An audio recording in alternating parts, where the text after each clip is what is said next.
Muy bien, buenas tardes. Sea usted bienvenido, maestro Héctor Ontiveros Delgadillo, senador de la República. Agradecemos su participación en este proceso. Ya conoce usted la mecánica, son 5 minutos de exposición. Posteriormente podrá haber preguntas de cada uno de las senadoras y senadores integrantes de las Comisiones Unidas y posteriormente usted obtendrá de esa urna una pregunta formulada por organizaciones civiles. Le damos la bienvenida y puede hacer su exposición.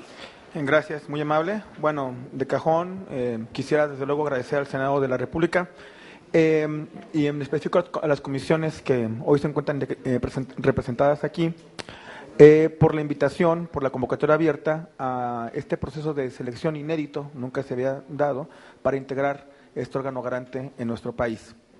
Bueno, a mí sí me gustaría empezar un poco con unas ideas generales que me nacieron para integrar un poco el proyecto, ¿no? que el día de hoy vengo a presentar. En septiembre del 2005, siendo yo consejero ciudadano del Instituto de Transparencia, tuve la oportunidad de acudir aquí a la Ciudad de México a una serie de conferencias organizadas por la Corte en materia de transparencia y en su inauguración el entonces ministro Genaro David Góngora Pimentel manifestó acerca de la importancia de la transparencia y el acceso a la información, que para él este derecho se había convertido en la parte adjetiva de la democracia. En que el ejercicio diario de nuestros derechos democráticos se encontraba plasmado en la cuestión relativa al acceso a la información, ya que permitía y permite en ese momento interactuar de manera continua con el ente de gobierno, fiscalizándolo de manera constante.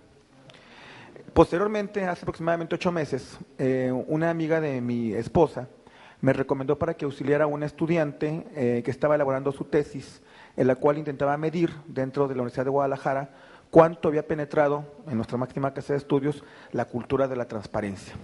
Estudio que yo consideré complejo, ya que no tenemos aún delimitado con exactitud en la actualidad, que es la cultura de la transparencia. Esto, desde luego, a mí me abrió una buena posibilidad para iniciar un estudio que ahora en la ONG que integro estamos empezando a realizar en Guadalajara. Estos dos antecedentes me han llevado a pensar que existe desde luego una necesidad por parte del Instituto y de las comisiones de transparencia en todo el país de fomentar la cultura de la transparencia y ahora en algunos casos también la de datos personales. Ahora bien, en el estado de Jalisco hemos trabajado ya durante 12 años en temas de transparencia, fiscalización y en fechas más recientes la de datos personales, sin que pueda señalar que en efecto ha permeado la cultura en la sociedad en general, principalmente porque tenemos la idea errónea que la capacitación y el conocimiento de la ley van a impulsar dicha cultura. Y así nos hemos dado la tarea de armar seminarios, conferencias, especializaciones y ahora hasta maestrías, que lo único que han generado es que exista una base mínima de personas en el Estado que se encuentran perfectamente capacitadas en el tema, lo que a mi parecer ha vuelto el derecho de acceso a la información y la transparencia en un tema de círculo rojo, en donde solo el 0.2% de la sociedad lo ejerce. Retomando la idea del ministro Góngora, me gustaría señalar que la cultura de la transparencia y el acceso a la información se encuentra íntimamente ligada al interés y la interacción que el gobernado tenga con el gobernante, al interés que el ciudadano común muestre de las cosas comunes que son las del gobierno, y esta es la semilla con la cual se genera o debe de generar la cultura de la transparencia. Esto es, debemos de comprender que el gobierno no es alguien extraño que solo se encarga de cobrarnos impuestos, sino que esté para facilitarme las cosas como ciudadano y por lo tanto es de mi interés saber las actividades que él realiza, por lo que la promoción y divulgación de la cultura de la transparencia no puede generarse a través de la capacitación, ya que ésta no logra esos fines, sino a través de buscar una real concientización de la importancia de nosotros ciudadanos en las actividades de gobierno. Dicho lo anterior, paso a las propuestas. La primera es la inclusión de la cultura de transparencia y datos personales en los distintos niveles educativos. Que bueno, esto, como he venido observando desde ayer, es un déjà vu para ustedes, los senadores. Lo he escuchado una vez, otra vez y otra vez, pero bueno, forma parte fundamental de esto. La creación de la cultura, de la cultura en cualquier nivel del ser humano nace de la creación de hábitos, por lo que es indispensable que desde la primaria y hasta preparatoria se prepare de manera diferenciada a los ciudadanos en la importancia del gobierno y cómo es nuestra obligación vigilarlo de manera constante a través de los mecanismos constitucionales ya establecidos. Debemos de apostar porque en los programas de la SEP se incluyen materias orientadas en las que se nos explica que el gobierno es de todos, que es nuestro deber participar en las decisiones del mismo y también en su caso, poder vigilarlo a través de las instituciones de derecho creadas para el acceso a la información. Segundo punto, vinculación con organismos de la sociedad civil organizada. Creo yo que resulta indispensable para el IFAI vincularse con dichos organismos. En Jalisco, por ejemplo, tenemos diversos organismos que no se dedican a cuestiones de transparencia, se dedican, por ejemplo, a cuestiones de ecología o a cuestiones de urbanismo, y ellos son los que realmente utilizan la ley. O sea, si hay alguien que es, digamos, peticionario duro, son ellos. Y estos organismos se encuentran ligados, se encuentran enraizados completamente en la sociedad. Esto nos permite, de alguna manera, focalizar las áreas de oportunidad, ¿sí? A nivel nacional hay ONGs encargadas de transparencia, pero no solo son las que se debe de vincular el IFAI, debe de tener una vinculación general porque, como lo vuelvo a repetir, hay muchas ONGs que se dedican a solicitar información con la finalidad de recabarlo para sus fines. En Guadalajara hay una ONG que se llama Parlamento de Colonias, que por ejemplo en Zapopan, cuando fue director de transparencia, a la semana presentaba 4 o 5 solicitudes de información y tienen que ver con cuestiones de impacto ecológico o de derecho urbanístico. Entonces, ellos realmente responden a otros intereses que no son los de la transparencia, pero que sin embargo nos permitiría, en un momento dado, al relacionarnos con ellos, al estar en contacto con ellos, poder ampliar de una manera adecuada la capacitación, ¿sí? Ellos siempre han dicho, bueno, yo siempre he creído que la publicidad de boca es la mejor, ¿no? Y al tener la oportunidad de que ellos, a través de una capacitación que se les dé dentro del instituto y que después ellos la repliquen, la dupliquen, la centupliquen, ¿sí? La gente pueda de alguna manera enterarse no solo del contenido de la ley, ¿sí? Porque el contenido de la ley es finito, sino de todos los beneficios que acarrea estar fiscalizando al gobierno. Por eso considero que para el IFAI es indispensable vincularse completamente con la sociedad civil organizada. El tercero, resolución de recursos de revisión y facultades de atracción. La resolución de recursos de revisión, aunque es una obligación establecida por la ley para el instituto, debe de orientarse no solo a la resolución del asunto en algún sentido, que es lo que se ha hecho hasta ahora. Cumplo con la obligación y en algunos casos me he vuelto altamente técnico, ¿sí? Lo cual aparta el derecho de la gente, ¿sí? Mi consideración es que la misma resolución debe de constituir en sí un mecanismo para la divulgación de la ley y la cultura de la transparencia. Esto es, las resoluciones del IFAI deberían de ser didácticas, orientadas en todo momento a explicar de manera simple, llana, entendible para todos el por qué se debe o no se debe de entregar la información, o en su caso, el por qué no se debe de entregar. La resolución debe ser accesible para que en la comprensión de la resolución se encuentre la comprensión de la ley. De ahí su relevancia como forma de capacitación y de divulgación. En el estado de Jalisco, ahorita escuchaba yo a Guillermo Muñoz comentar, ya van 3 leyes, bueno, 4 leyes que se hacen, 2002, 2005, 2012 y 2013. Y la del 2012 y la del 2013 contravino toda esta sencillez que hay en las leyes federales. Pero lo más grave del asunto es que llevó hasta otro estadio este asunto del derecho a la información, al derecho de hacerlo extremadamente técnico, muy técnico. Mi maestra Verónica no me dejará mentir, yo me dedico ahorita a litigio y a veces las resoluciones de la Corte son impasables, uno no las puede leer, ¿sí?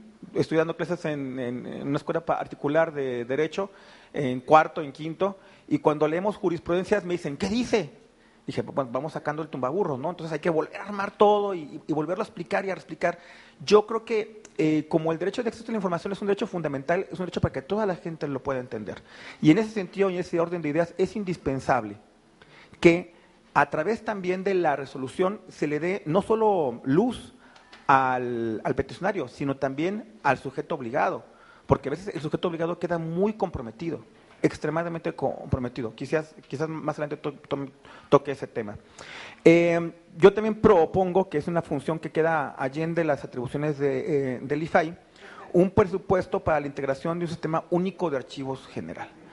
Miren, como es de todos sabios, existe ya una serie de normativas respecto a cómo han de llevarse los archivos. Tenemos nuestra Ley General de Archivos, en el caso de Jalisco hay una ley especial, y en el Estado de Jalisco también hay varios municipios que cuentan con reglamento, ¿sí?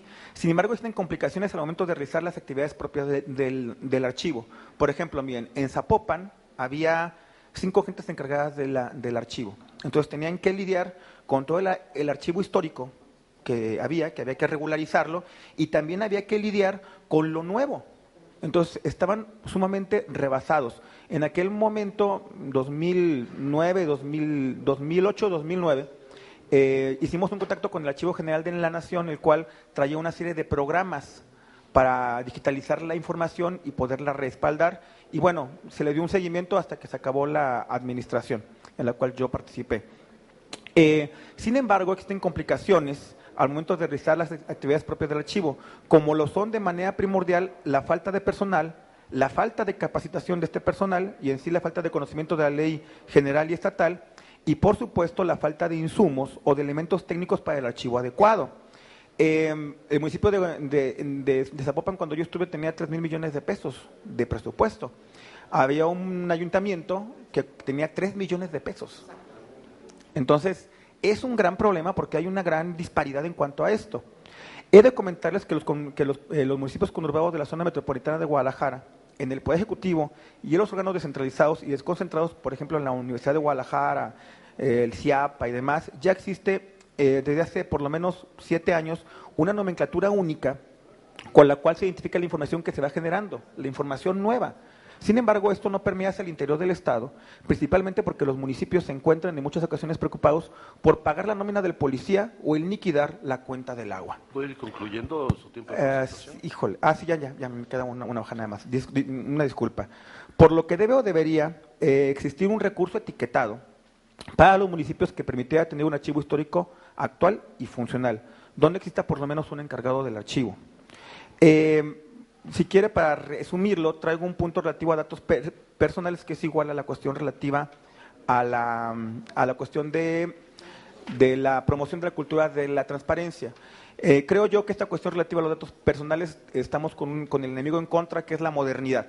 ¿Sí? Víctor Drummond, en Internet, Privacidad y Datos Personales, habla que no estamos en una era de información, sino en una época de comunicación.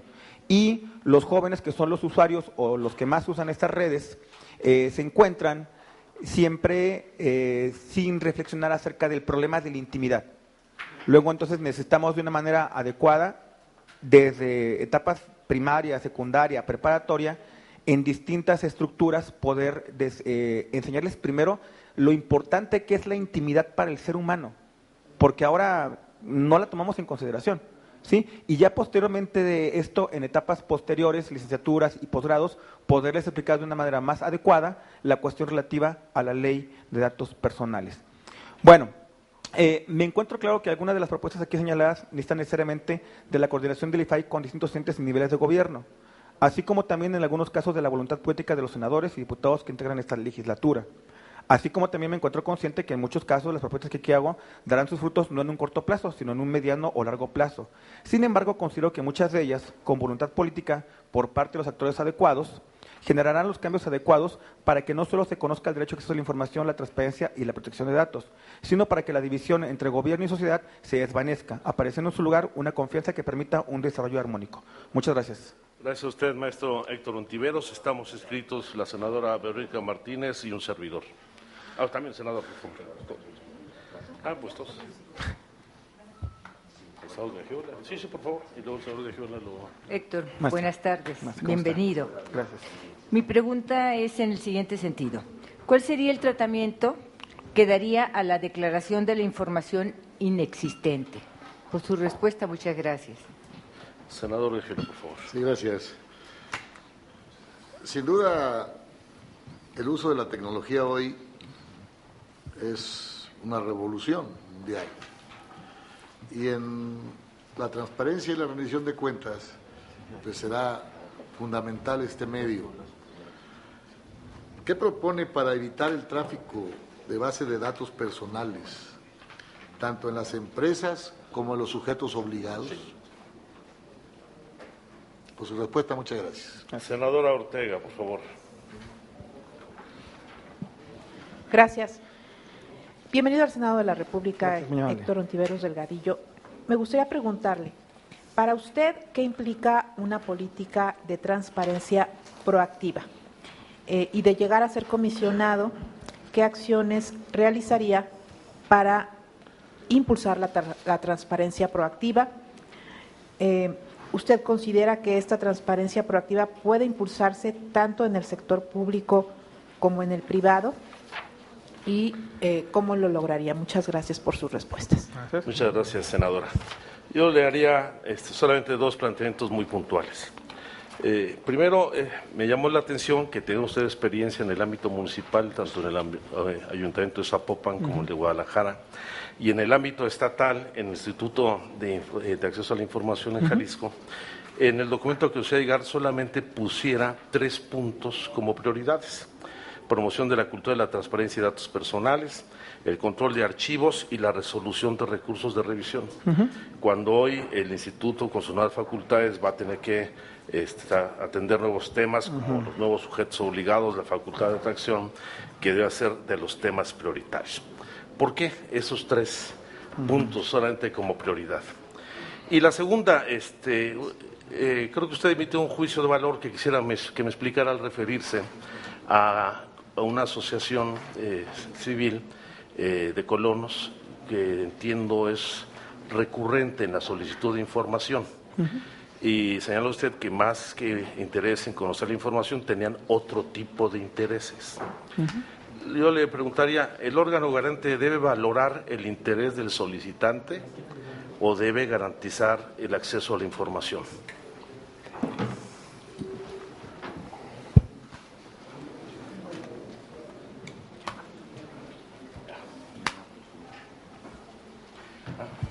Le pediríamos que tomara, por favor, una pregunta que nos han hecho llegar las organizaciones civiles, le diera lectura y posteriormente, en el orden que usted guste, dar respuesta a los planteamientos.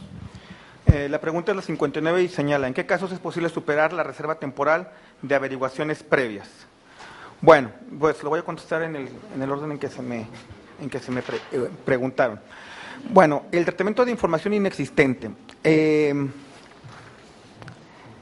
Me tocó tanto como consejero como funcionario público de los municipios encontrar que la información no existía, pero existen 2 formas de que no exista. La primera es que nunca se haya hecho el documento porque las atribuciones del organismo no lo señalan, y la otra es que se haya hecho el documento y que se encuentre perdido, ¿sí?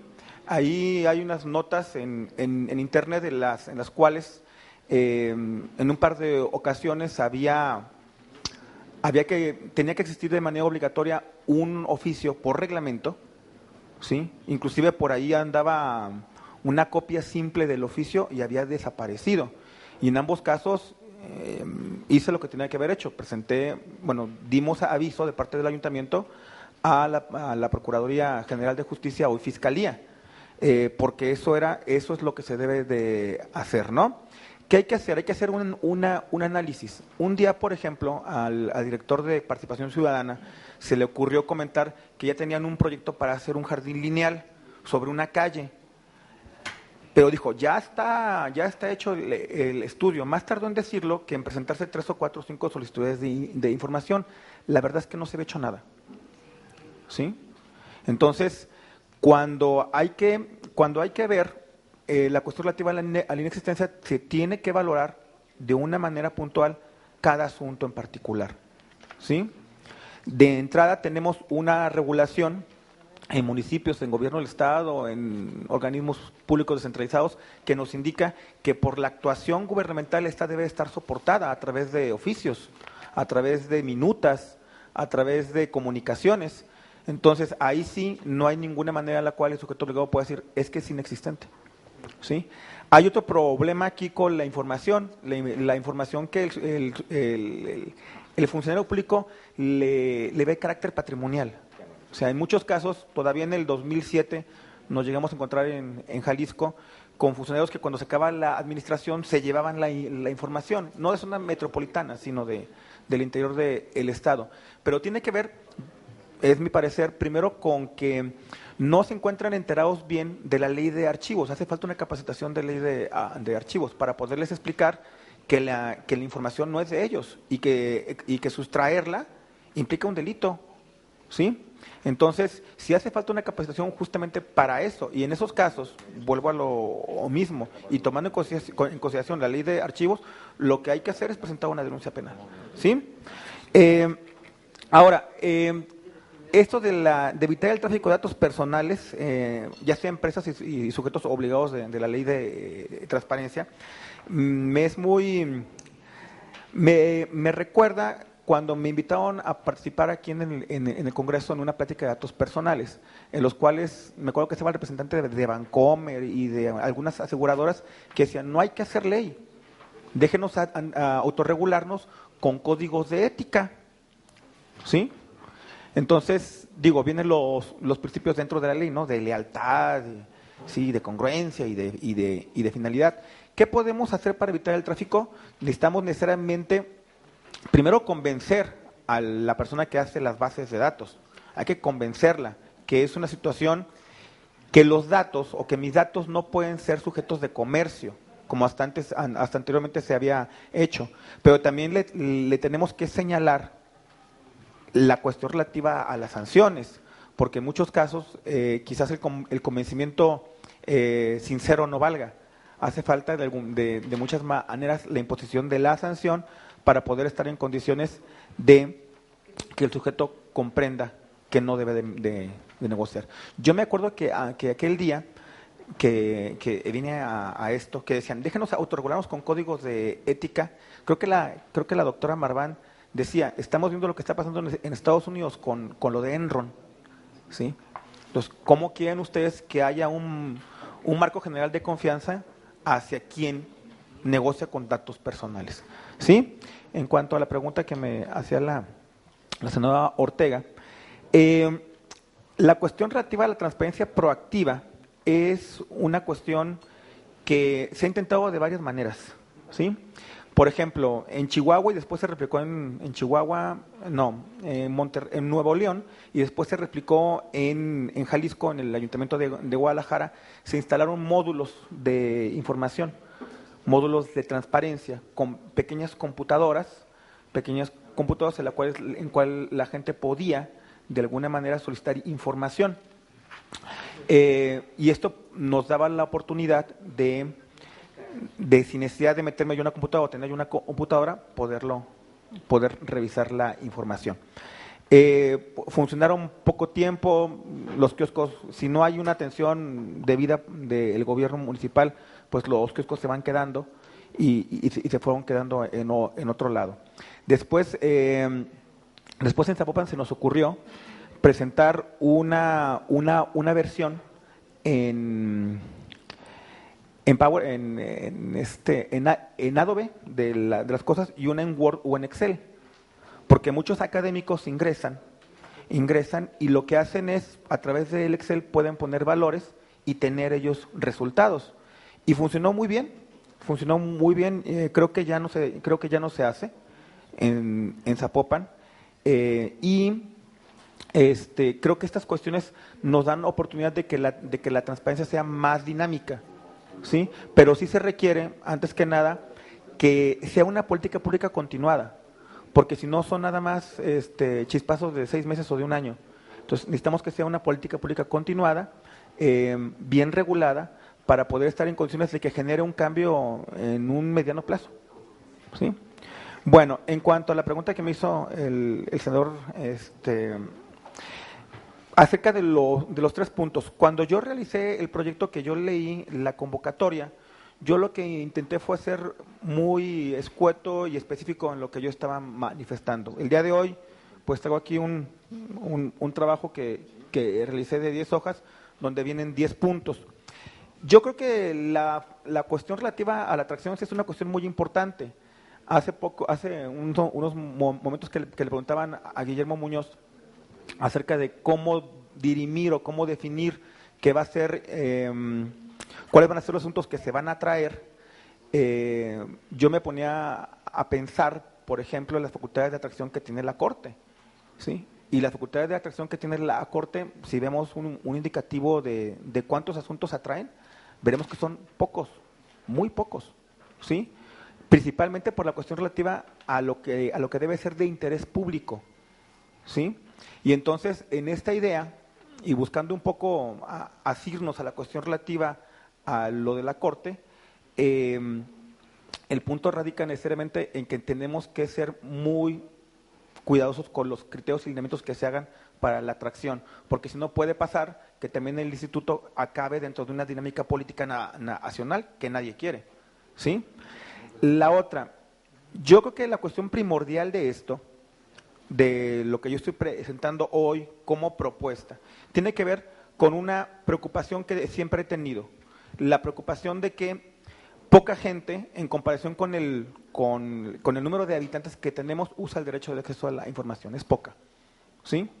En Zapopan se me ocurrió en el 2008, hacer una taxativa de cuánto costaba tramitar una solicitud de información, ¿sí? Y me acuerdo que salió 357 pesos.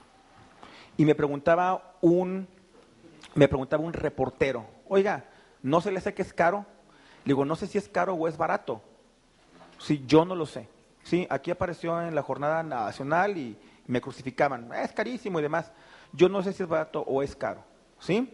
Lo que sí sé es que tendremos que buscar las maneras en las cuales se abarate el costo.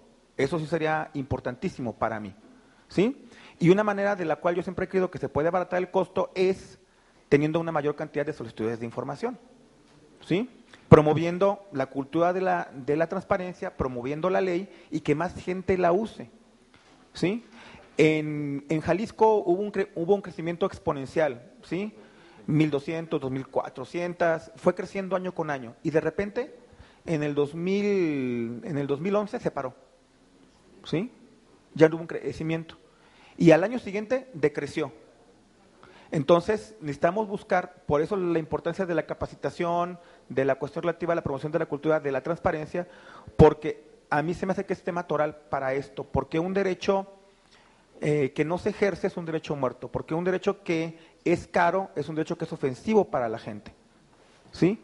Entonces, en ese sentido tenemos que buscar que más gente se encuentre interesada en la cuestión relativa a la cultura de la transparencia. Finalmente, acerca de lo del juicio de valor que me decía que había realizado, no me expliqué bien. Hay muchos organismos de la sociedad civil organizada que se dedican nada más al tema de transparencia. Está MEDI, Transparencia Mexicana, nada más se dedican a eso. Y a veces nosotros, que nos dedicamos a esto, pedimos información para hacer estudios, ¿sí? El Parlamento de Colonias, Ciudad para Todos, que hay en Jalisco, esas ONGs, no les interesa andar midiendo la transparencia ni si implica o no cambios en el combate a la corrupción. Ellos lo que hacen es buscar esta información para los fines propios de su asociación civil. Es para lo que lo buscan, ¿sí? Por ejemplo, caso muy sonado en Jalisco, el asunto relativo al lugar en donde estuvieron los atletas en los Panamericanos. Y hubo una cantidad increíble de solicitudes de información, tanto en Zapopan, en Guadalajara, como en el gobierno del estado, en el CODE, acerca de esto. Entonces, a ellos no les interesa medir la transparencia, ni si esto implica algún cambio en el combate a la corrupción. Lo que les interesa es tener la información para el fin propio de su organismo. Pues eso es todo. Muchas gracias, maestro Héctor Ontiveros Delgadillo. El Senado de la República le agradece el haberse inscrito a esta convocatoria pública y abierta y también le agradece haber estado aquí con nosotros. Usted es muy amable. Gracias, mi amable.